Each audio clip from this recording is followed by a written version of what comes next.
पापियों की शरण फातिमा की माँ, सुन ले हमारी है प्यारी माँ।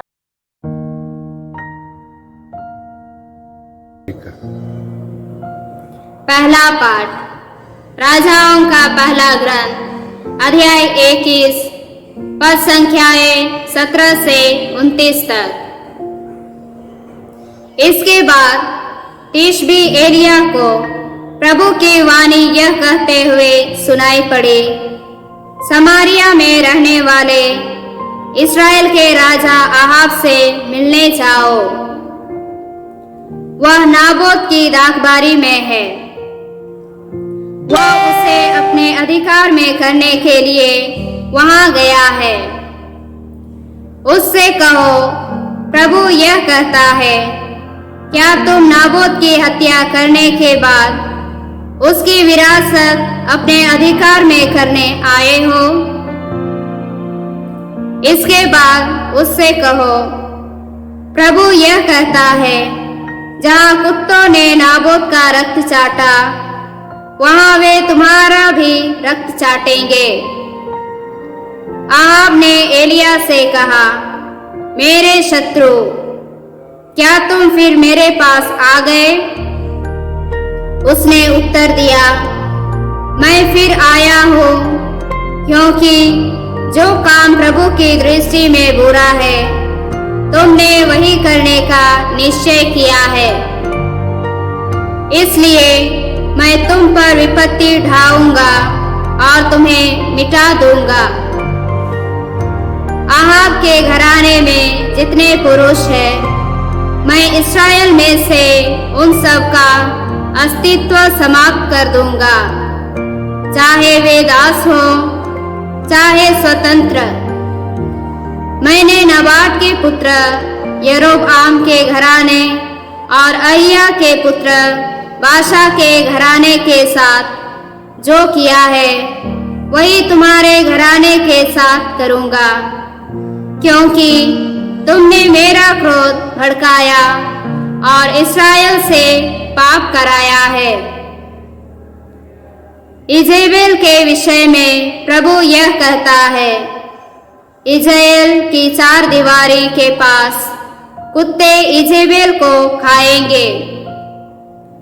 आहाब के घराने का जो व्यक्ति नगर में मरेगा, वह कुत्तों द्वारा खाया जाएगा, और जो खेत में मरेगा, वह आकाश के पक्षियों द्वारा खाया जाएगा। आहाब की तरह कभी कोई नहीं हुआ, जिसने जो काम प्रभु की दृष्टि में बुरा है, उसे ही करने का निश्चय किया हो, क्योंकि उसकी पत्नी इजेबेल ने उसे बहकाया था। प्रभु ने जिन अमोरियों को इस्राएलियों के सामने से भगा दिया, आहाब ने उन्हीं की तरह देव मूर्तियों का अनुयायी बनकर अत्यंत घृणित कार्य किया। आहाब ने ये शब्द सुनकर अपने वस्त्र फाड़ डाले और अपने शरीर पर टाट ओढ़कर उपवास किया। वह टाट के कपड़े में सोता था और उदास होकर इधर उधर टहलता था। तब प्रभु की वाणी तिशबी एलिया को यह कहते हुए सुनाई पड़ी, क्या तुमने देखा है कि आहाब ने किस तरह अपने को मेरे सामने दीन बना लिया है? क्योंकि उसने अपने को मेरे सामने दीन बना लिया, इसलिए मैं उसके जीवन काल में उसके घराने पर विपत्ति नहीं ढाऊंगा। मैं उसके पुत्र के राज्य काल में उसके घराने पर विपत्ति ढाऊंगा। यह प्रभु की वाणी है। ईश्वर को धन्यवाद। प्रभु आप लोगों के साथ हो और आपके साथ भी। संत मत्ती के अनुसार पवित्र सुसमाचार। प्रभु की जय। अध्याय 5 पद संज्ञाएं 43 से 48 तक। तुम लोगों ने सुना है कि कहा गया है, अपने पड़ोसी से प्रेम करो और अपने वैरी से वैर। परंतु मैं तुमसे कहता हूं, अपने शत्रुओं से प्रेम करो और जो तुम पर अत्याचार करते हैं उसके लिए प्रार्थना करो। इससे तुम अपने स्वर्गीय पिता की संतान बन जाओगे, क्योंकि वह भले और बुरे दोनों पर अपना सूर्य उगाता तथा धर्मी और अधर्मी दोनों पर पानी बरसाता है। यदि तुम उन्हीं से प्रेम करते हो जो तुमसे प्रेम करते हैं, तो पुरस्कार का दावा कैसे कर सकते हैं? क्या नाकेदार भी ऐसा नहीं करते? और यदि तुम अपने पड़ोसी को ही नमस्कार करते हो, तो क्या बड़ा काम करते हो? क्या गैर यहूदी भी ऐसा नहीं करते? इसलिए तुम पूर्ण बनो जैसे तुम्हारा स्वर्गीय पिता पूर्ण है। यह प्रभु का पवित्र सुसमाचार है। इसकी जय। प्रिय भाई बहनों, आज के सुसमाचार में प्रभु हमसे पुराने संविधान के अनुसार की बातों को लेकर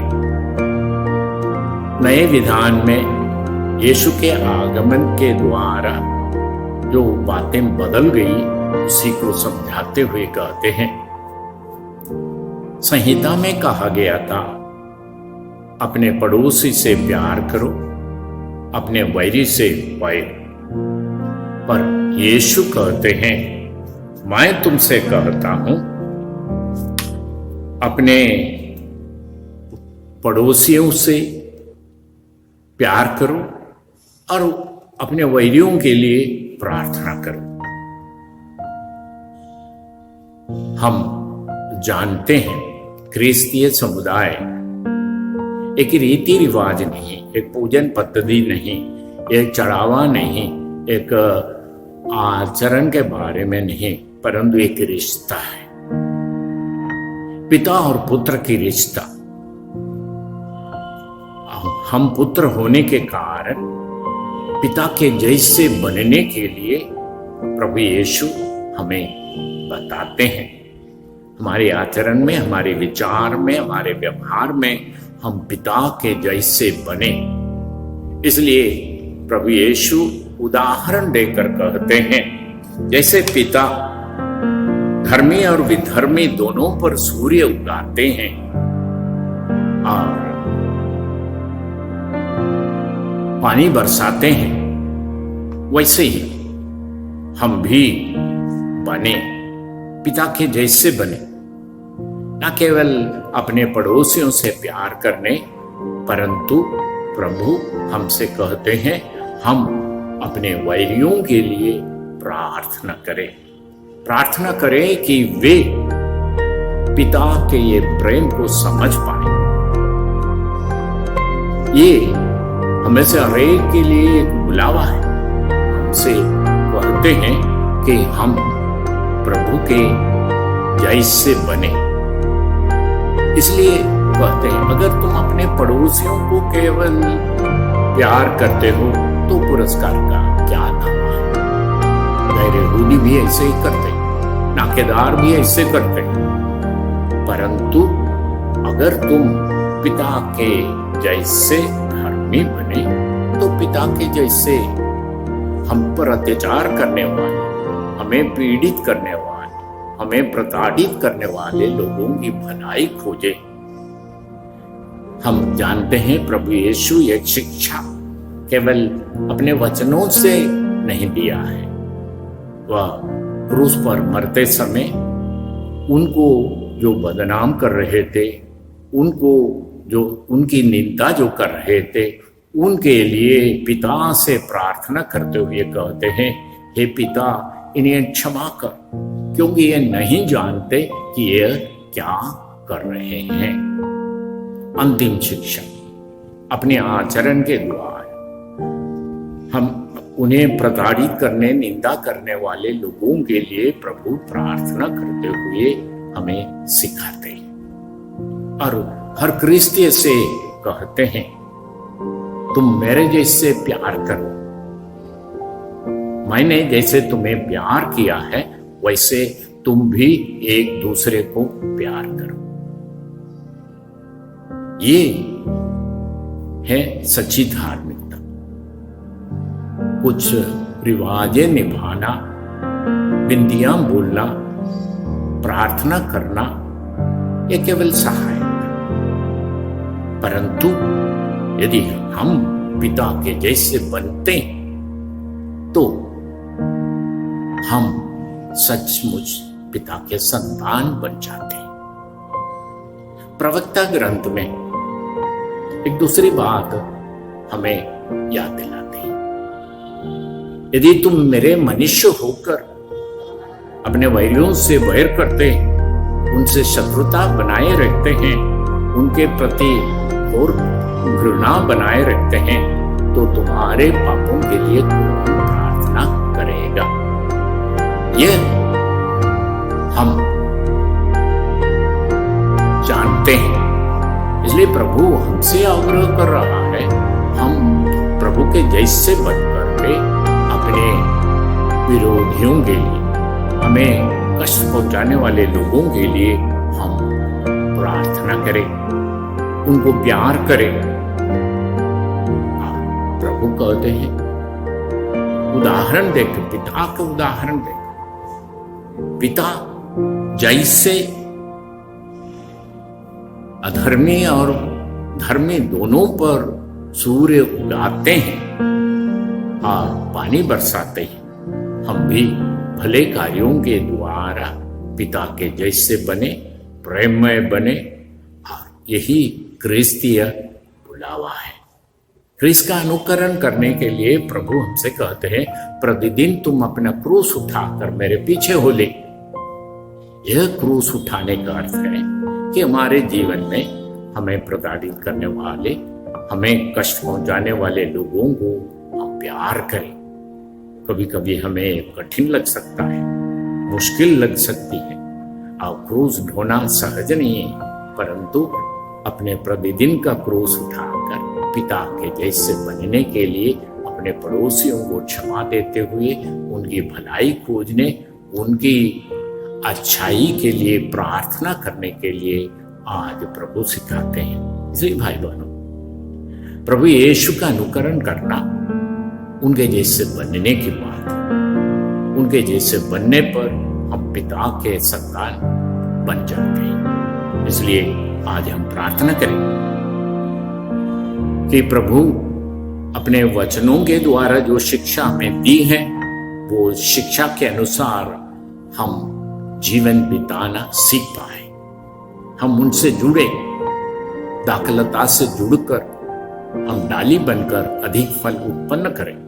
इसलिए प्रभु क्रिस्तीय समुदाय को आग्रह करते हैं कि जिस समुदाय में जहां तुम रहते हो वहां तुम फल उत्पन्न करो, क्षमा की फल, प्रेम की फल, दूसरे लोगों की भलाई के लिए प्रार्थना करने की फल, जो हमें कष्ट पहुंचाते उन पर हम दया और प्रेम दिखाएं और उनकी भलाई के लिए, उसी तरह से हम स्वर्गीय पिता के संतान बन जाएंगे। पिता और पुत्र और पवित्र आत्मा के नाम पर।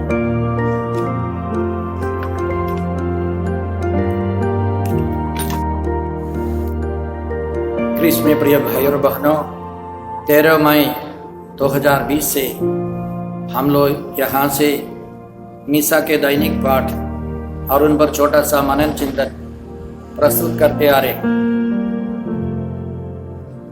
आप इस चैनल को सब्सक्राइब करें, लाइक करें, शेयर करें, बेल आइकन दबाकर हमें सूचित करें। यहाँ से जो वीडियो प्रस्तुत की जाएगी वो आपको मिलते रहे।